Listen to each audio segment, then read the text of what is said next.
സ്വാഭാവികമായിട്ടും നമ്മൾ ഈ ഒരു ജംഗിൾ സഫാരിയൊക്കെ പോകുന്ന സമയത്ത് ടിക്കറ്റ് എടുക്കാൻ നേരത്ത് നമ്മൾ മനസ്സിലൊരു അമിത പ്രതീക്ഷയൊക്കെ വെച്ച് പുലർത്താറുണ്ട് അല്ലേ.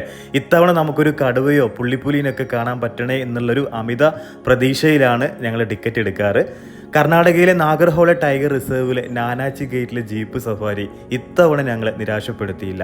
സഫാരി പിന്നിട്ട് 2 മണിക്കൂർ കഴിഞ്ഞിട്ടും കാര്യമായിട്ടുള്ള സൈറ്റിംഗ് ഒന്നും കിട്ടാണ്ട് വളരെ നിരാശപ്പെട്ട് മടങ്ങുമ്പോഴാണ് ഞങ്ങളുടെ ഡ്രൈവർക്കൊരു ചെറിയ സംശയം. വണ്ടി അല്പം പുറകിലേക്ക് എടുത്ത് നോക്കിയപ്പോൾ മരച്ചില്ലയിൽ ആശാൻ ഇരിപ്പുണ്ടായിരുന്നു. ക്യൂട്ട്നെസ് ഒക്കെ വാരി എറിഞ്ഞിട്ടുള്ളൊരു ഇരുത്തമായിരുന്നു കേട്ടോ അത്.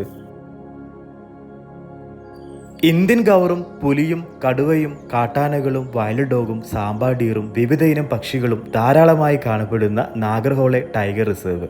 സഫാരിക്കിടയിൽ വഴിയരികിലൊരു ഒറ്റമാന് നിൽക്കുന്നുണ്ട് കേട്ടോ. വല്ല കടുവയോ പുലിയോ ഒക്കെ ആക്രമിച്ചതായിരിക്കാം. ആളുടെ ദേഹത്ത് ചെറിയൊരു മുറിവ് പറ്റിയിട്ടുണ്ട്. കാസിരംഗ കടുവ സങ്കേതങ്ങൾക്ക് ശേഷം രാജ്യത്തെ ഉയർന്ന സാന്ദ്രതയുള്ള കടുവകളുടെ ജനസംഖ്യയിൽ ഒന്നായാണ് നാഗർഹോളെ അറിയപ്പെടുന്നത്. പ്രകൃതി സൗന്ദര്യത്തിൻ്റെ കാര്യത്തിൽ ഒന്നാമതാണ് നാഗർഹോളെ ടൈഗർ റിസർവ്. പാമ്പിനെ പോലെ ചുറ്റിത്തിരിയുന്ന വഴികളും അരുവികളും കാനന ഭംഗി ആവോളം ആസ്വദിച്ചുകൊണ്ട് യാത്ര ചെയ്യാൻ പറ്റുന്ന മനോഹരമായിട്ടുള്ള കർണാടകയിലെ നാഗർഹോളെ ടൈഗർ റിസർവിലെ നാനാച്ചി ഗേറ്റിലെ ജീപ്പ് സഫാരി നമുക്കൊന്ന് പോയി വന്നാലോ. ജീപ്പ് സഫാരി ഇന്നലെ രാത്രി എഗെയിൻ ഓൺലൈനിൽ ബുക്ക് ചെയ്തു. അപ്പോൾ നമ്മൾ ഫ്രണ്ടാണ് വന്നിട്ടുള്ളത്. അപ്പോൾ ഒരാൾക്കുള്ള സീറ്റാണ് അവൈലബിലിറ്റി ഉണ്ടായിരുന്നത്. അപ്പോൾ ഒരാൾക്കുള്ള സീറ്റ് നമ്മൾ ബുക്ക് ചെയ്തു. അപ്പോൾ എന്നെ ഡ്രോപ്പ് ചെയ്യാൻ വേണ്ടി അവൻ വരികയാണ്. അപ്പോൾ നമ്മളവിടെ 5:30 മണിക്ക് റിപ്പോർട്ട് ചെയ്യണം. 6 മണിക്കാണ് സഫാരി, 3 മണിക്കൂറാണ് കേട്ടോ. ഇത് നമ്മൾ ഇന്നലെ താമസിച്ചിട്ടുണ്ടായിരുന്നത് ഈ നാനാച്ചി ഗേറ്റിൻ്റെ അടുത്ത് തന്നെ അവിടെ ലോഡ്ജ് എടുത്തിട്ടുണ്ടായിരുന്നു. അവിടുന്ന് ഒരു 1/2 കിലോമീറ്ററേ ഉള്ളൂ ഗേറ്റിൻ്റെ അങ്ങോട്ട്. ഞങ്ങൾ അങ്ങോട്ട് പോകും. അപ്പോൾ രാവിലെ 5 മണിക്ക് എണീറ്റ് അലാറൊക്കെ വെച്ച് എണീറ്റു ജസ്റ്റ് ഒന്ന് ഫ്രഷപ്പായി സഫാരിയിലേക്ക് ജോയിൻ ചെയ്യാൻ വേണ്ടി പോവാണ് കേട്ടോ. രാവിലെ 6 മണിക്കാണ് ആദ്യ ജീപ്പ് സഫാരി സ്റ്റാർട്ട് ചെയ്യുന്നത്. ഒരാൾക്ക് 2500 രൂപയാണ് ടിക്കറ്റ് ചാർജ് വരുന്നത്. ബസ് സഫാരിയും ഇവിടെ പ്രൊവൈഡ് ചെയ്യുന്നുണ്ട്. ഞങ്ങൾ നാഗർഹോളെ ടൈഗർ റിസർവിൽ 2ാമത്തെ വിസിറ്റാണ്. ഫസ്റ്റ് നമ്മൾ ഇവിടുത്തെ ബസ് സഫാരിയാണ് എടുത്തിട്ടുണ്ടായിരുന്നത്. അതിനുശേഷം നമ്മളൊരു ജീപ്പ് സഫാരി എക്സ്പീരിയൻസ് ചെയ്യാൻ വേണ്ടിയിട്ട് വന്നിരിക്കുകയാണ് കേട്ടോ. ഇവരുടെ വെബ്സൈറ്റ് ആയിട്ടുള്ള www.nagarhole-tigerreserve.org എന്ന വെബ്സൈറ്റ് വഴിയാണ് ഞങ്ങൾ ടിക്കറ്റ് ബുക്ക് ചെയ്തിട്ടുണ്ടായിരുന്നത്. ഓഫ്ലൈൻ ടിക്കറ്റും അവൈലബിൾ ആണ്. സഫാരി ആരംഭിച്ചപ്പോൾ 1/2 മണിക്കൂർ പിന്നിട്ടു കേട്ടോ. ഞങ്ങളുടെ ഡ്രൈവർ ഒരു മലയാളിയാണ്. അതുകൊണ്ട് തന്നെ അദ്ദേഹം ഒരുപാട് കാര്യങ്ങളൊക്കെ നമുക്ക് ഫോറസ്റ്റിനെ കുറിച്ചും അനിമൽസിനെ കുറിച്ചിട്ടൊക്കെ എക്സ്പ്ലെയിൻ ചെയ്യുന്നുണ്ടായിരുന്നു. വയനാട് വഴി വരുന്ന ആളുകൾക്ക് മാനന്തവാടി കഴിഞ്ഞ് തോൽപ്പെട്ടി വൈൽഡ് ലൈഫിൻ്റെ അവിടുന്ന് കറക്റ്റ് 8 കിലോമീറ്ററാണ് നാഗർഹോളെ ടൈഗർ റിസർവിൻ്റെ അങ്ങോട്ട് ഡിസ്റ്റൻസ് വരുന്നത്.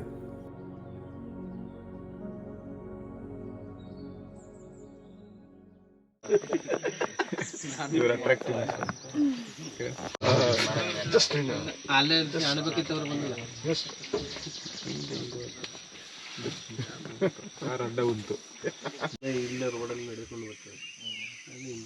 ನೀರಿಲ್ಲ ಅಂದ್ರೆ ಎಡ್ಜಲ್ಲಿ ನಡೀತದೆ.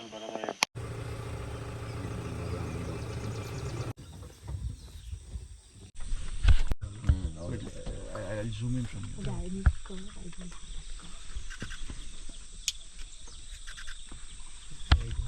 ಹೋಗಿ ಮೊದಲೇ ಅಲ್ಲೇನಿದೆಯಾ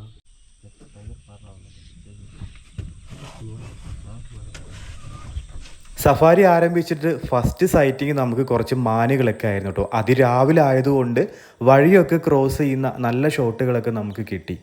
കുറച്ചും കൂടെ മുന്നോട്ട് പോയപ്പോൾ ഒരു റിവറിനോട് ചേർന്നിട്ട് ഇന്ത്യൻ ഗൗർ എന്നറിയപ്പെടുന്ന കാട്ടികൾ ഇവിടെ കൂട്ടത്തോടു കൂടി പുല്ലൊക്കെ കഴിച്ച് അവർ വിശ്രമിക്കുകയാണ് തോന്നുന്നു.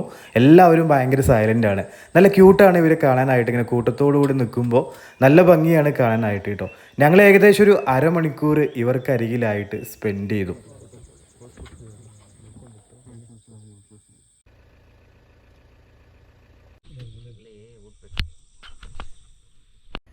ഞങ്ങളുടെ അടുത്ത സൈറ്റിങ് വൈൽഡ് ഡോഗ് ആയിരുന്നു കേട്ടോ. വൈൽഡ് ഡോഗിനെ വളരെ റയറായിട്ട് ഞാൻ കണ്ടിട്ടുള്ളൂ. സെക്കൻഡ് ടൈമാണ് ഇവരിങ്ങനെ അടുത്ത് വെച്ച് കാണുന്നത്. 3-4 വൈൽഡ് ഡോഗ് ഉണ്ട്. കാട്ടിനുള്ളിൽ ഏറ്റവും അക്രമകാരികളായിട്ടുള്ള വൈൽഡ് ഡോഗ്. ഇവർ കൂട്ടത്തോട് കൂടിയിട്ടാണ് ആക്രമിക്കുക എന്നൊക്കെ പറഞ്ഞു കേട്ടിട്ടുണ്ട്. ഞങ്ങളുടെ കൂട്ടത്തിൽ കുറച്ച് ഫോട്ടോഗ്രാഫേഴ്സൊക്കെ ഉണ്ടായിരുന്നു. അപ്പോൾ അവർ ഫോട്ടോസ് എടുക്കുന്ന ഷൂട്ടുകളൊക്കെ സൗണ്ടും കാര്യങ്ങളൊക്കെ ഇങ്ങനെ നമുക്ക് കേൾക്കാനായിട്ട് സാധിക്കും. 8 പേരടങ്ങുന്ന ഒരു ഗ്രൂപ്പാണ് നമ്മളുടെ ജീപ്പിനകത്ത് ഉണ്ടായിരുന്നത്.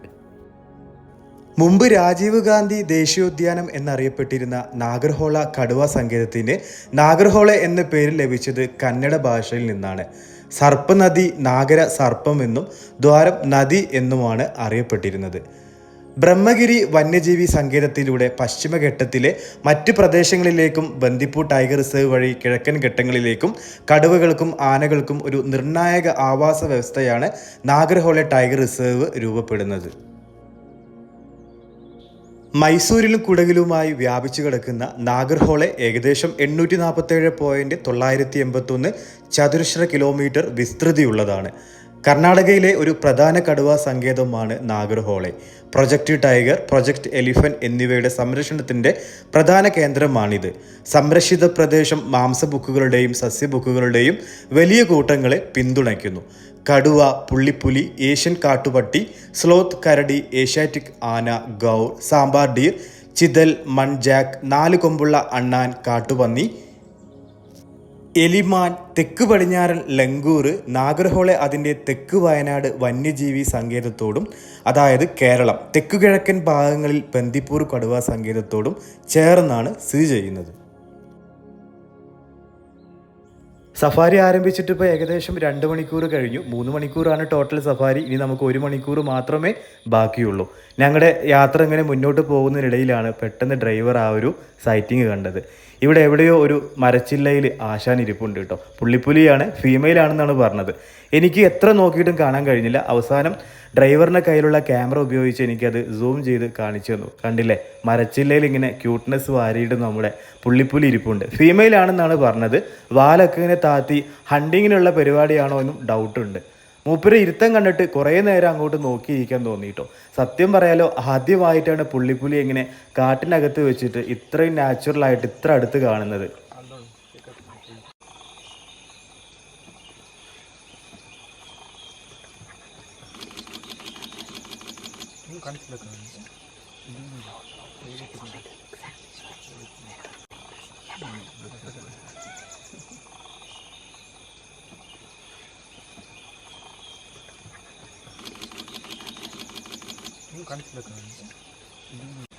ആശാന്റെ നോട്ടം കണ്ടില്ലേ? സോറി, ആശാനല്ല, ആശാത്തി.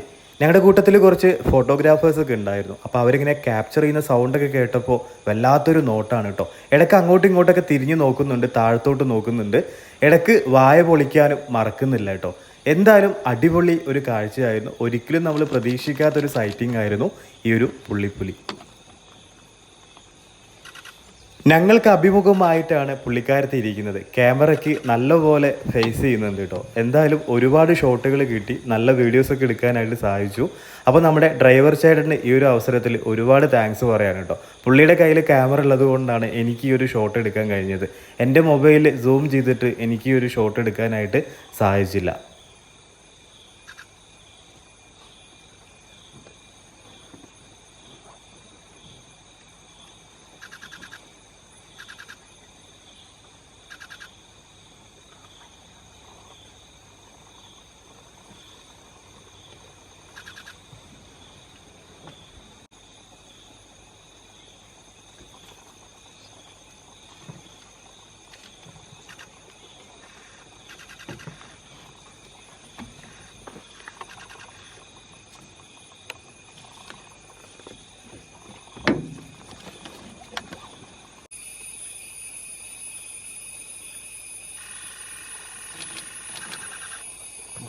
മറാഠ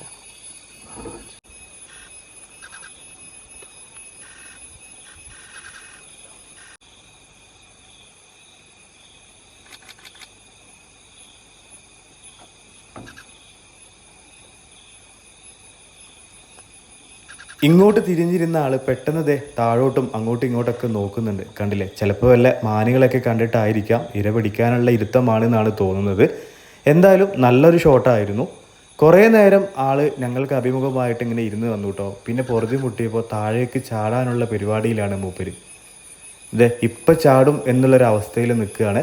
അപ്പോൾ നമുക്ക് ആൾ താഴോട്ട് ഇറങ്ങുന്ന ആ ഒരു സീനൊന്ന് കണ്ടു നോക്കിയാലോ.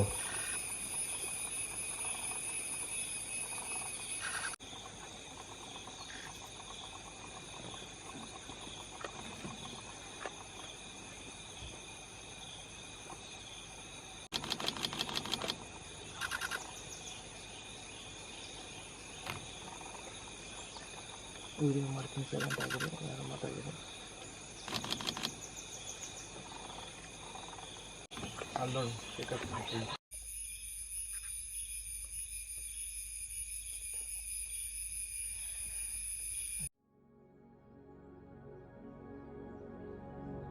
അങ്ങനെ പുള്ളിപ്പുലിയൊക്കെ കണ്ടു കഴിഞ്ഞപ്പോഴത്തേക്കും നമ്മുടെ സമയം തീർന്നു കേട്ടോ. 3 മണിക്കൂർ ഇപ്പോൾ കംപ്ലീറ്റ് ആയിട്ടുണ്ട്. ഏകദേശം 9:30 മണിക്കാണ് നമ്മൾ ഇനിയിപ്പോൾ ഗേറ്റിൻ്റെ അവിടെ എത്താൻ പോകുന്നത്. കടുവയെ പുലിയൊക്കെ സൈറ്റിങ് കിട്ടിക്കഴിഞ്ഞാൽ ഡ്രൈവേഴ്സ് പരസ്പരം അങ്ങോട്ടും ഇങ്ങോട്ടൊക്കെ ഇൻഫർമേഷൻസ് പാസ് ചെയ്യുന്നുണ്ട് കേട്ടോ. അത് നല്ലൊരു കാര്യമാണ്. വളരെ പെട്ടെന്ന് തന്നെ അവർ സൈറ്റിങ് കിട്ടിയിട്ടുള്ള സ്ഥലത്തേക്ക് ഓടിപ്പാഞ്ഞ് വരുന്നുണ്ട്. നമ്മളിപ്പോൾ ഈ റീസൺലി കേരള, കർണാടക, തമിഴ്നാട് അതിർത്തിയിലുള്ള ഒട്ടുമിക്ക ജംഗിൾ സഫാരിയും എക്സ്പീരിയൻസ് ചെയ്തിട്ടുണ്ടായിരുന്നു. അതിൽ എനിക്ക് ഏറ്റവും വർത്തായതും ഏറ്റവും ഇഷ്ടപ്പെട്ടിട്ടുള്ളൊരു ഫോറസ്റ്റും വൈൽഡ് ലൈഫും ഒക്കെയാണ് നാഗർഹോളെ കീഴിലുള്ള നാനാച്ചി വൈൽഡ് ലൈഫ് സാങ്ച്വറി, അതുപോലെ തന്നെ നമ്മുടെ കബനി സഫാരി. ഇതുകൂടാണ്ട് തന്നെ ഇവിടെ വീരണ ഹൊസവള്ളി എന്ന് പറയുന്ന സ്ഥലത്തും സഫാരി നടത്തുന്നുണ്ട്. അങ്ങനെ നമ്മുടെ 3 മണിക്കൂറുള്ള സഫാരി ഏകദേശം തീരുമാനമായിട്ടുണ്ട് കേട്ടോ. പോകുന്നതിനിടയിൽ നമ്മുടെ വണ്ടിയുടെ മുന്നിലൂടെ ഒരുപാട് മാനുകളൊക്കെ ഇങ്ങനെ കൂട്ടത്തോടു കൂടി ക്രോസ് ചെയ്യുന്ന കാഴ്ചയും. ഇവിടെ ഒരു പോണ്ടാണ് കേട്ടോ. മൺസൂൺ ആയതുകൊണ്ട് റിവറിലായാലും പോണ്ടിലായാലും നിറയെ വെള്ളം കെട്ടിക്കിടക്കുന്നുണ്ട്. അതുകൊണ്ട് തന്നെ ആ സൈഡിലേക്ക് ടൈഗറൊക്കെ വരാനുള്ള ചാൻസ് കൂടുതലാണ്. ഞങ്ങൾ അല്പം നേരം ഇവിടെ നിന്നു കേട്ടോ. പെട്ടെന്ന് സൂക്ഷിച്ച് നോക്കിയപ്പോഴാണ് പോണ്ടിനകത്തൊരു ക്രൊക്കോഡൈൽ, അതിൻ്റെ മുകളിലായിട്ടൊരു കാട്ടുതാറാവൊക്കെ ഉണ്ടായിരുന്നു. അതിനെ കുറേ ക്യാപ്ചർ ചെയ്ത് കഴിഞ്ഞിട്ട് അവിടുന്ന് തിരിച്ചപ്പോഴേ കൂട്ടത്തോടു കൂടി മാനുകൾ ഇവിടെ നിന്ന് മേയുന്നുണ്ട് കേട്ടോ. മാനുകൾക്ക് ഒരു ക്ഷാമവും ഇല്ലാത്ത കാടുകളാണ് കർണാടക, തമിഴ്നാട്ടിലൊക്കെയുള്ള ഫോറസ്റ്റുകൾ. 1972 വൈൽഡ് ലൈഫ് സംരക്ഷണ നിയമം അനുസരിച്ച് കടുവ സംരക്ഷണ കേന്ദ്രത്തിൻ്റെ ഇന്നത്തെ പദവി കൈവരിക്കുന്നതിന് മുൻപ് നാഗർഹോളെ ടൈഗർ റിസർവ് 1955 മുതൽ ഒരു ലോങ് മാർച്ച് നടത്തിയിരുന്നു. ചരിത്രപരമായി 1955 അന്നത്തെ കൂർഗ് സംസ്ഥാനത്തിന് കീഴിലുള്ള 285 ചതുരശ്ര കിലോമീറ്റർ വനപ്രദേശം പ്രഖ്യാപിക്കപ്പെട്ടു. വന്യജീവി സങ്കേതം 1983 571.55 ചതുരശ്ര കിലോമീറ്റർ വിസ്തൃതിയിൽ വ്യാപിച്ചുകൊണ്ടൊരു വന്യജീവി സങ്കേതത്തെ സർക്കാർ ദേശീയോദ്യാനമാക്കി ഉയർത്തി. 1986 ബന്ദിപ്പൂർ ടൈഗർ റിസർവിനൊപ്പം നാഗർഹോളെ ദേശീയോദ്യാനവും നീലഗിരി ബയോസ്ഫിയർ റിസർവിൻ്റെ ഭാഗമായി ഉൾപ്പെടുത്തി. ഇനി നമുക്ക് നാനാച്ചി സഫാരിയെക്കുറിച്ചിട്ടുള്ള കുറച്ച് ഇൻഫർമേഷനും കാര്യങ്ങളൊക്കെ ഞാൻ നിങ്ങൾക്ക് പറഞ്ഞുതരാം. വയനാട് വഴി വരുന്ന ആളുകൾക്ക് തോൽപ്പെട്ടി വന്ന് സ്റ്റേ ചെയ്ത് കഴിഞ്ഞാൽ രാവിലത്തെ സഫാരി ചൂസ് ചെയ്യുകയാണെങ്കിൽ 8 കിലോമീറ്റർ ഇങ്ങോട്ട് ട്രാവൽ ചെയ്താൽ മതി കേട്ടോ. അതല്ലെങ്കിൽ നിങ്ങൾക്ക് നാനാച്ചി കുട്ട ഗേറ്റിൻ്റെ പരിസരത്തായിട്ട് ഒരുപാട് ബഡ്ജറ്റ് ഫ്രണ്ട്ലി ആയിട്ടുള്ള ചെറിയ ഹോട്ടലുകളും റിസോർട്ടുകളൊക്കെ പ്രവർത്തിക്കുന്നുണ്ട്. നിങ്ങൾ ഡയറക്റ്റ് വന്നു കഴിഞ്ഞാലും വെക്കേഷൻ അല്ലാത്ത സമയത്തൊക്കെ വരികയാണെന്നുണ്ടെങ്കിൽ നിങ്ങൾക്ക് അവൈലബിലിറ്റി കാര്യങ്ങളൊക്കെ അവിടെ കിട്ടും കേട്ടോ. അപ്പോൾ നമ്മൾ നാനാച്ചി ഗേറ്റിനടുത്തുള്ള ഒരു ഹോട്ടലാണ് ചൂസ് ചെയ്തിട്ടുണ്ടായിരുന്നത്. 2 പേർക്ക് 2000 രൂപയാണ് അവിടെ ചാർജ് വരുന്നത്. അത് പക്ഷേ ഞങ്ങൾക്ക് കുറച്ച് വർത്തായിട്ട് തോന്നിയില്ല, കുറച്ച് ഹെവി പ്രൈസ് ആയിട്ടാണ് തോന്നിയത്. അപ്പോൾ അതുകൊണ്ട് നിങ്ങൾ ഹോട്ടലും കാര്യങ്ങളൊക്കെ ചൂസ് ചെയ്യുമ്പോൾ തന്നെ തോൽപ്പെട്ടി വൈൽഡ് ലൈഫിൻ്റെ അടുത്തായിട്ട് ഒരുപാട് ഹോം സ്റ്റേ കാര്യങ്ങളൊക്കെ വളരെ ബഡ്ജറ്റ് ഫ്രണ്ട്ലി ആയിട്ട് കിട്ടുന്നു കേട്ടോ. അപ്പോൾ നിങ്ങൾ 1-2 വട്ടമൊക്കെ സെർച്ച് ചെയ്തതിന് ശേഷം ഹോട്ടൽ റൂമുകളൊക്കെ ബുക്ക് ചെയ്യാനായിട്ട് ശ്രമിക്കുക. നാഗർഹോളെ ടൈഗർ റിസർവിൻ്റെ അണ്ടറിൽ തന്നെ 3 സഫാരി വരുന്നുണ്ടെന്ന് ഞാൻ ഓൾറെഡി പറഞ്ഞല്ലോ. അതിൽ കബനി സഫാരി നമ്മളെ ഒരിക്കലും നിരാശപ്പെടുത്തിയില്ല. കബനി ബസ് സഫാരിയിൽ നമുക്ക് ടൈഗർ സൈറ്റിംഗ് ഒക്കെ കിട്ടിയിട്ടുണ്ടായിരുന്നു. അതിൻ്റെ വീഡിയോ ഞാൻ ഓൾറെഡി പോസ്റ്റ് ചെയ്തിട്ടുണ്ട്. ദെൻ അതിനുശേഷം നമ്മൾ നാനാച്ചി തന്നെ ബസ് സഫാരി ചൂസ് ചെയ്തിട്ടുണ്ടായിരുന്നു. ബസ് സഫാരിയിൽ നമുക്ക് ഒരുപാട് അനിമൽ സൈറ്റിങ്, എലിഫൻറ്റും കാട്ടികളൊക്കെ നമുക്ക് കിട്ടിയിട്ടുണ്ടായിരുന്നു. നല്ലൊരു യാത്രയായിരുന്നു. ഇനിയിപ്പോൾ നമുക്ക് ഇവിടുന്ന് അനിമൽ സൈറ്റിംഗ് ഒന്നും കിട്ടിയിട്ടില്ലെങ്കിലും ഈ കാടും ഈ കാടിൻ്റെ ഭംഗിയൊക്കെ ഒരിക്കലും നമ്മുടെ മനസ്സിൽ നിന്ന് മായാതെ ഇങ്ങനെ കിടക്കും കേട്ടോ.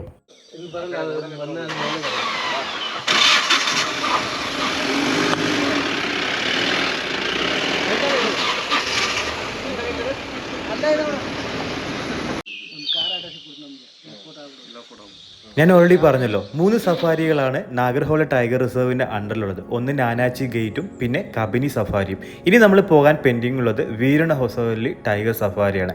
അത് ഉടൻ തന്നെ നമുക്ക് പ്രതീക്ഷിക്കാം. രാവിലെ വൈകുന്നേരമായിട്ട് 1.5 മണിക്കൂർ വീതമുള്ള ഈ 2 സഫാരിയാണ് നാനാച്ചി ഗേറ്റിൽ ഇവർ പ്രൊവൈഡ് ചെയ്യുന്നത്. JLRൻ്റെ പാക്കേജ് എടുക്കുകയാണെങ്കിൽ 3 മണിക്കൂർ സഫാരി നമുക്ക് എക്സ്പീരിയൻസ് ചെയ്യാനായിട്ട് സാധിക്കും. ഞങ്ങളിവിടെ 3 മണിക്കൂർ സഫാരിയാണ് ഓൺലൈൻ വഴി ബുക്ക് ചെയ്തിട്ടുള്ളത്. അതുകൊണ്ട് തന്നെ ഒരാൾക്ക് 2500 രൂപയാണ് എമൗണ്ട് വന്നത് കേട്ടോ. രാവിലെ 6 മണിക്കാണ് ആദ്യ സഫാരി ആരംഭിക്കുന്നത്. 1.5 മണിക്കൂറുള്ള സഫാരി ആണെങ്കിൽ 6 ടു 7:30യും 7:30 ടു 9 മണി വരെയാണ് ആദ്യ സഫാരി ആരംഭിക്കുന്നത്. അതിനുശേഷം 2:30ക്കാണ് അടുത്ത സഫാരി ആരംഭിക്കുക. ബസ്സാണെന്നുണ്ടെങ്കിൽ ഒരാൾക്ക് 650 രൂപയാണ് ചാർജ് വരുന്നത്. 1.5 മണിക്കൂർ ജീപ്പ് സഫാരി എടുക്കുകയാണെങ്കിൽ 1300 രൂപയാണ് ചാർജ് വരുന്നത്. ഞങ്ങൾ ഓൺലൈൻ വഴി 3 മണിക്കൂറുള്ള സഫാരിയാണ് ചൂസ് ചെയ്തിട്ടുള്ളത്. അതുകൊണ്ട് 2500 രൂപയാണ് ഞങ്ങൾക്ക് ചാർജ് വന്നത്. ആക്ച്വലി ഞങ്ങൾ 2 പേരാണ് സഫാരി അറ്റൻഡ് ചെയ്യാനായിട്ട് എത്തിയത്.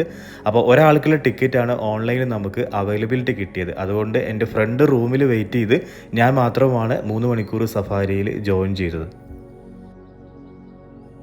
വീക്കെൻഡ്സ് അതുപോലെ തന്നെ പബ്ലിക് ഹോളിഡേയ്സ് ഒന്നും അല്ലാത്ത സമയത്ത് നിങ്ങളിവിടെ ഡയറക്റ്റ് നേരത്തെ വരികയാണെങ്കിൽ ഓഫ്ലൈൻ വഴി നിങ്ങൾക്ക് ടിക്കറ്റ് എടുക്കാനായിട്ട് സാധിക്കും കേട്ടോ. പക്ഷേ ഏറ്റവും ബെറ്റർ ഓപ്ഷൻ എന്ന് പറയുന്നത് ഇവരുടെ വെബ്സൈറ്റിൽ കയറിയിട്ട് ടിക്കറ്റും കാര്യങ്ങളൊക്കെ എടുക്കുക എന്നുള്ളതാണ്. 6 മണിക്കുള്ള സഫാരി ആയതുകൊണ്ട് 5:30ക്ക് ഞങ്ങൾക്ക് അവിടെ റിപ്പോർട്ട് ചെയ്യണം. അതുകൊണ്ട് തന്നെ നാനാച്ചി ഗേറ്റിൻ്റെ ഒരു 1/2 കിലോമീറ്റർ താഴെ ആയിട്ടുള്ള ഒരു ഹോട്ടലാണ് നമ്മൾ ബുക്ക് ചെയ്തിട്ടുള്ളത്. പ്ലാന്റേഴ്സ് ഇൻ എന്ന് പറയുന്ന ഹോട്ടലാണ്.